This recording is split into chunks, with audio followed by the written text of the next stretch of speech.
Nothing else would fit except for these. Objection. Let me just confirm something here. If the diameter and thickness were to be correct, the meter would accept any object as if it were a trumpenny bit. Is that correct? Yes, that is correct. Well, by something of a coincidence, while we were investigating in Mr. Shamspeare's room, we found a particular item that matches the dimensions perfectly. Something the same size as a trumpenny, a bit. What was it? The item in question is this. Oh! Inhaling gas! That's a ball of soap. Certainly looks nothing like a trumpenny bit, I must say. Looks like I'm going to have to point out exactly what I mean here. What's so important about the soap? This part here. Whoop, whoop, whoop. Oh. I keep forgetting that I have to press present instead of just pressing it. I was just every time. Got it. I have to turn over the bar soap to see what I mean. Ah! Are you referring to that round depression at the middle of the soap there? That's right. A depression that's approximately 3/4 of an inch in diameter. Or in other words, almost exactly the same size as a tray bit penny. Get away! Does anyone here present have in the possession a tray penny bit? Quickly now, hand over your coins, ladies and gentlemen. Sounds sort of like a highway robbery, doesn't it?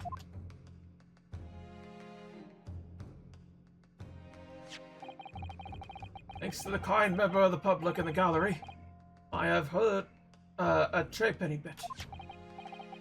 Now to see if it fits. My word!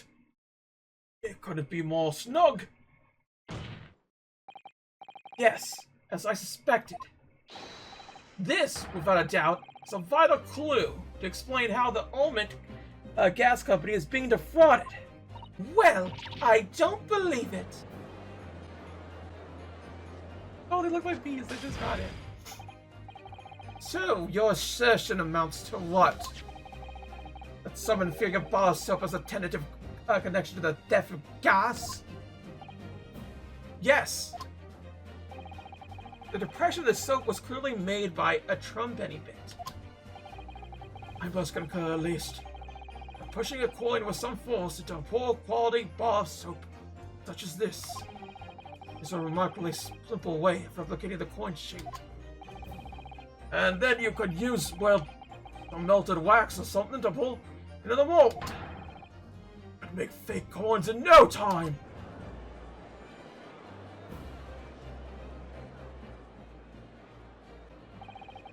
This brings all the pieces of the puzzle together. The method Mr. Shamspeare has been using to still the gas. That's the missing link. Now, if I follow the chain of thought, it's going to bring me to a new explanation for what happened that nobody's considered yet. But this is all nonsense.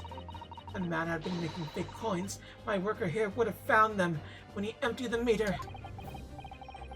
Quite true, Lady Ulmont. In the absence of some black matter that could have made them disappear.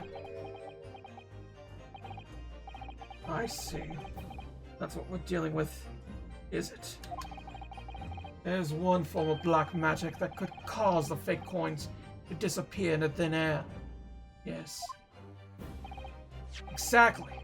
The meter here gives it away. But what on earth? There are many remnants of the magical method used visible on the gas meter taken from the victim's room. That is your assertion, Consul. The defendants would identify these remnants for the court at once. Well, on the meter can the remnants of the method used to make the fake coins disappear be seen? Oh, I wonder. Perhaps here? Jacques.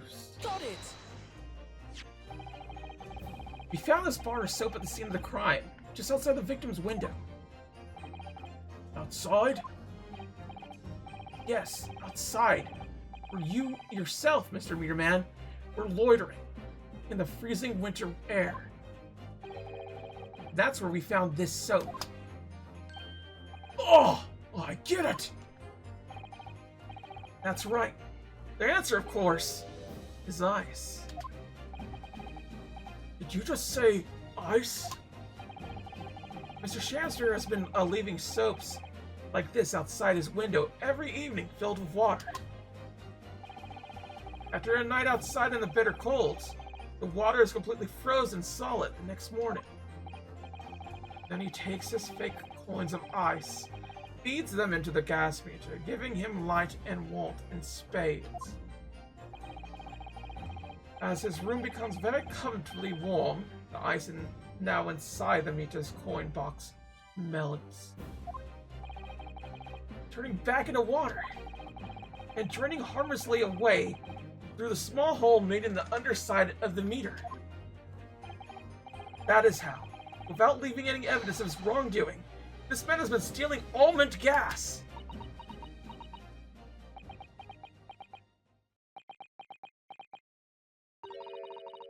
Just like that. So simply. Is he trying to make us look like idiots?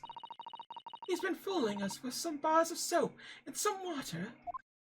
That's right, madame. I don't believe it. It can't be true. You have any idea how much money we spent to develop that new meter? And now you have the audacity to suggest that a bit of soap and some water could render it totally useless? I'm fairly sure I didn't design it. Evidence. Sorry? I want evidence. If you're going to stand there and tell me our meters are rubbish, I want to see proof. She's very good at enforcing accountability, isn't she?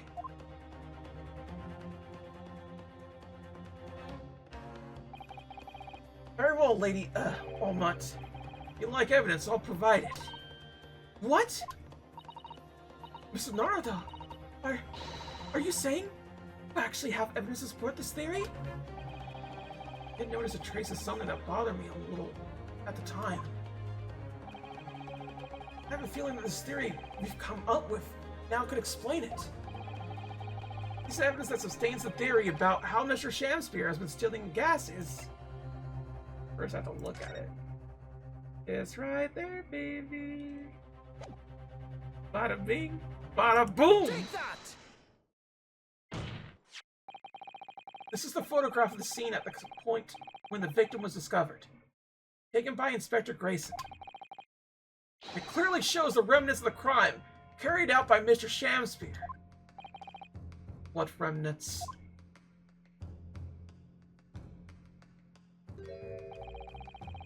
Here you can see the gas meter on the wall in Mr. Shamspear's room. Now look closely at the floorboards directly underneath the meter.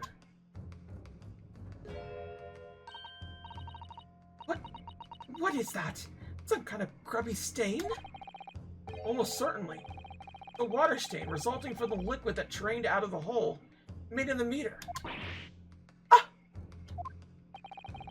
If one coin gives around 2 hours of gas usage, and the occupant was heating his room in all his waking hours, you can imagine that he would have used around 10 of his fake coins each day.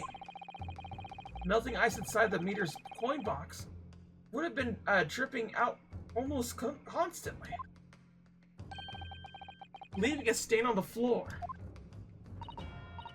This is awful. And there's further evidence too. Mr. Shamspear is slumped over his table, apparently having consumed strychnite. And right there next to him is a bar of soap broken in half. Alright. It appeared to me then, Counsel. The man was eating the soap, was he?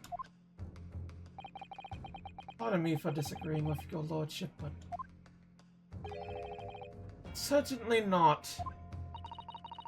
Didn't beat around the bush there, did he? In truth, Mr. Shamspeare was found with a fork in his hand. Real soap is sounding increasingly likely. Do you mean to say he was using that fork to... Yes. He extracted frozen coin from the bar of soap. Ah! The bar broke in half. Perhaps it didn't go very well? Good gracious!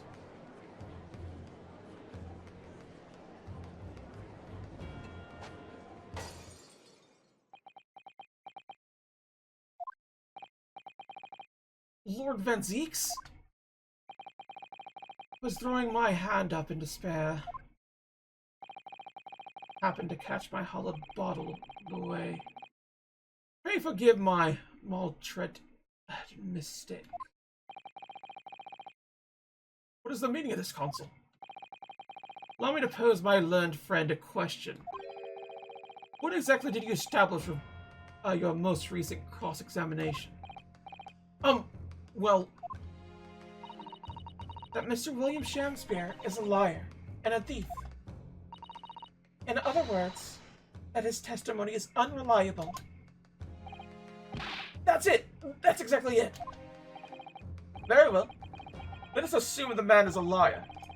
Now allow me to pose another question. What possible difference does that make? Well, we know that suicide can be discounted. Scotland Yard's investigation revealed no sign of another vessel that contained poison. The night in question, there are no visitors in the room except the accused. Young Gasman's testimony, which we have no reason to doubt, has confirmed that. Furthermore, the only possible way the poison could have entered the victim's body is via the tea.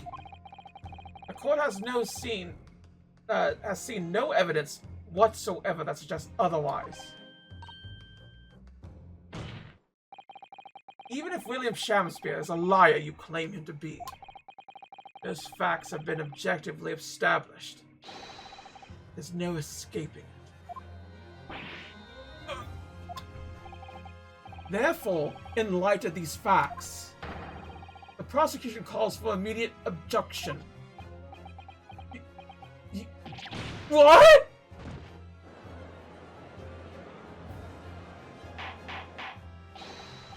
Order, order! Well, Consul, how does the defense respond? Mr. Narada! What's the point of that last cross-examination? Did it actually get us anywhere? Or did it make no difference at all? Like Lord Van Zeeks is saying. No, raise an objection. No, this isn't over! The defense will not rest! What? But Counsel successfully explained everything. Identified and sustained the scrumptious method employed by Mr. Shamspeare to consume gas. What more is there to discuss? Lord Van Zeeks just highlighted 3 facts in order to make his point. But contrary to what he would have the court believe, not all of them have been objectively established at all. What are you trying to say, my Nipponese friend? At least one of those so-called facts is an assumption, made due to a lack of evidence. But the situation has changed now. Only the cross-examination of the latest witness to take the stand. Absurd. What is this nonsense? Yes, bring everything you've learned so far together. Consider it as a whole, it's clear. There's a question we now need to reconsider. Namely, Was someone else responsible? Was the poison in the tea? Yeah, I think that's it. We've all been led to believe that the cyanide poison that afflicted Mr. Shamspear was in the tea brought to him by Mr. Natsume. But that's conjecture at best. Objection! The victim must testify that nothing else passed his lips that night. There's no other possibility. And since there was no trace of the tea left at the scene, it couldn't be tested for traces of the poison. Objection! As I said, the situation has changed. Because, in fact, some of Mr. Natsume's tea was left at the scene. And a particular piece of evidence proves it. Objection! Ludicrous claim. Scotland Yard detectives investigated the scene exhaustively. What evidence are you suggesting we missed? The defense has made a bold claim indeed. Very well, Consul. Present your proof. The scene of the crime could tell us about the nature of the defendant's tea. Pretty sure it's this. There's no tea ring inside of Mr. Natsume's cup. But there is a tea ring in there. But I think they got the wrong cup. But is there anything else here? There is not. Let's look at this real quick. No container for the poison was found at the seed. I think they're hard leading into this, so I'm gonna wait a minute. The envelope! Oh my god, it's the envelope, isn't it? Take that! What exactly is the piece of evidence supposed to reveal, Mr. Natsume's tea, Counsel? Well, I suspect it may possibly be related to the tea. In some way, dig deep enough. And you will be digging for a very long time indeed, my learned friend. Oh. Even at the bottom of the deepest chasm, you will find no sense in that absurd assertion. Ah! Okay, I messed up. I got a little too ahead of myself. I do think there's something to do with the envelope, but sometimes I wish I could disappear down a deep chasm to escape his deep sarcasm. All right, it's the tea then. It's the tea for sure. There's nothing else that we have. Take that! Oh. Oh, well then. Oh, okay, I guess not. What is the thing? What is it? Arg. Ugh, I was on the right path, but I got like a little... What piece of evidence? Maybe the soap? And tell us about the nature of the defendant's tea.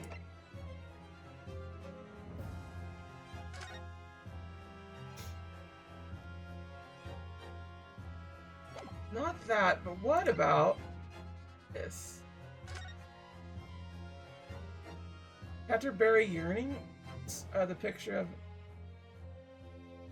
a meal for Gobador? Maybe this? Your books would have tea? I don't think so. I don't see that being the case. And we already have that. That doesn't do it. What evidence about the scene of the crime could tell us about the nature of the defendant's tea? The nature of the defendant's tea.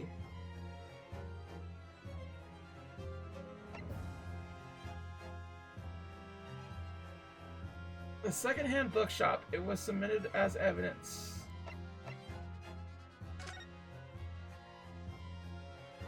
Huh. Yeah, I kind of painted myself into a corner in the sense that, like, I got to here and I don't know what it is. So, my first guess would in fact be this. There's no backing I could look at, right? This is just that. I don't think it'd be this. Watchings, this is that. This is this. I don't think it's that either. Didn't he say you got a bottled water? But that would also affect him, wouldn't it? And there's nothing else here. What evidence from the scene of the crime could tell us about the nature of the defendant's tea? It's not the tea itself. There's a little... Why is there a little note in here? Alright, we're gonna present it. Take that! Nope, it wasn't that. Fuck. Damn it! Damn it! Damn it! Damn it! Damn it! I thought for sure I was onto something. We're getting close to blacking out on this one. I'll be real. Having mixed with the tea the victim was drinking, but no sample can be obtained for testing. The pocket watch that appears to have broken when the man collapsed displayed symptoms. The soap? Let's try soap, because I don't know what else it could possibly be. Good gracious! The soap again? The same bar the victim used to fashion his coins of ice. Yes, that's right, my lord. It's just come back to me. Something about when we first found this bar of soap at the scene yesterday. It's more bars of soap. Soap? What are bars of soap doing lined up on the ledge outside the window? Quite certain that we originally stumbled upon the bars of soap. There was actually a frozen coin in each bar. We discovered the gas thief's coin factory. Fascinating. In a way, yes, but there's more. The coins we found in the soap at the time weren't normal ice. There was something strange about them, you mean? Exactly. Something very obviously strange. They were red. The ice was red. You mean? That's right. It's obvious to me now. The fake coins of the soap were made from frozen tea. What? But by the court of the statement made by Mr. Natsume earlier in this trial. That evening, yes, I did take some freshly brewed tea with me when I visited Mr. Sham's spare room as a gift. The public water pump outside always freezes at night, so I thought bottled water, especially to make it. And this is the result. Never would I touch tea again. Never! Ah, yes, I believe there had been a snowfall that day. It was particularly cold. Sadly, on such occasions, all the constructed water mains on the east end are prone to freeze. The night in question, Mr. Shamspeare, having no running water to use, was forced to use the tea brought by Mr. Natsume in order to make his fake coins. My word!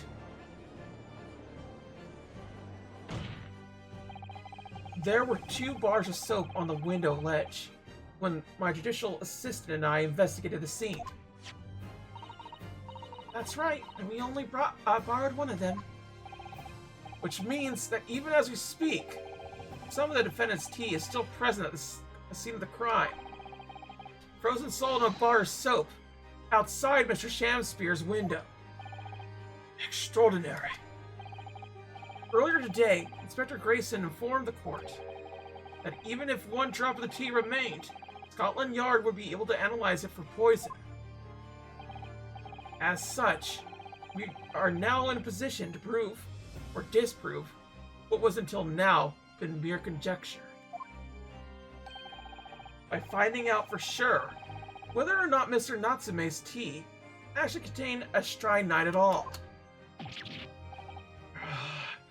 You smug Nipponese! My lord, we cannot do the defendant the injustice of passing judgment now. The police should be dispatched to recover the remaining bar soap for the scene at once. The defense requests a thorough analysis of the frozen tea embedded in it. Determine whether or not it contains any poison.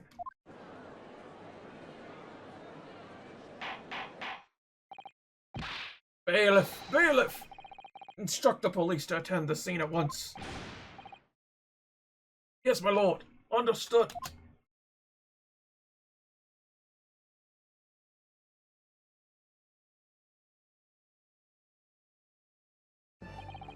It would seem we have no choice but to suspend this proceedings for the time being. I trust you have no objection, Lord Van Zieks? None, my lord. Scotland Yard will recover the tea from the scene and carry out the requisite tests immediately. Trial will resume at the same hour tomorrow. Prosecution and defense may conduct further investigations as appropriate in the Tyrion. Yes, my lord.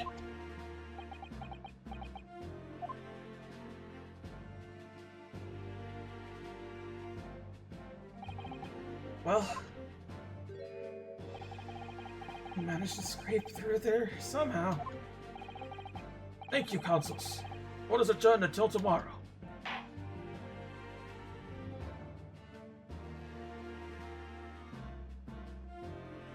To be continued. Until next time, everybody, we're gonna figure out what exactly happened with our investigation. Until then, though, thank you all for watching. Like, comment, subscribe if you can.